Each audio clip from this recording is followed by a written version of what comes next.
ಕ್ಷಣ ಹೊತ್ತು ಅಣಿಮುತ್ತು. ನಾವು ಕಾಯುವಾಗ ಸಮಯ ನಿಧಾನವಾಗಿ ನಡೀತಾ ಇರುತ್ತೆ. ತಡವಾದಾಗ ಅದು ವೇಗವಾಗಿ ಓಡ್ತಾ ಇರುತ್ತದೆ.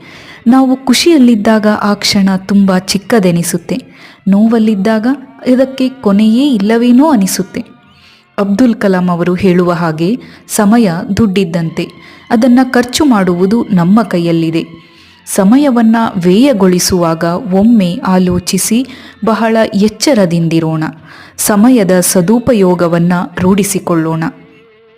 ನಮ್ಮ ಜೀವನ ನಮಗೆ ಪ್ರತಿ ಕ್ಷಣವೂ ಹೊಸ ಅವಕಾಶಗಳನ್ನು ನೀಡ್ತಾ ಇರುತ್ತದೆ. ಸಮಯದ ಮೌಲ್ಯ ಮತ್ತು ಪ್ರಾಮುಖ್ಯತೆಯನ್ನು ಅರ್ಥ ಮಾಡಿಕೊಳ್ಳುವಲ್ಲಿ ನಾವು ತಡ ಮಾಡಿದರೆ ನಮ್ಮ ಜೀವನದಲ್ಲಿ ತುಂಬ ಅವಕಾಶಗಳನ್ನು ಕಳೆದುಕೊಳ್ತಾ ಹೋಗ್ತೇವೆ.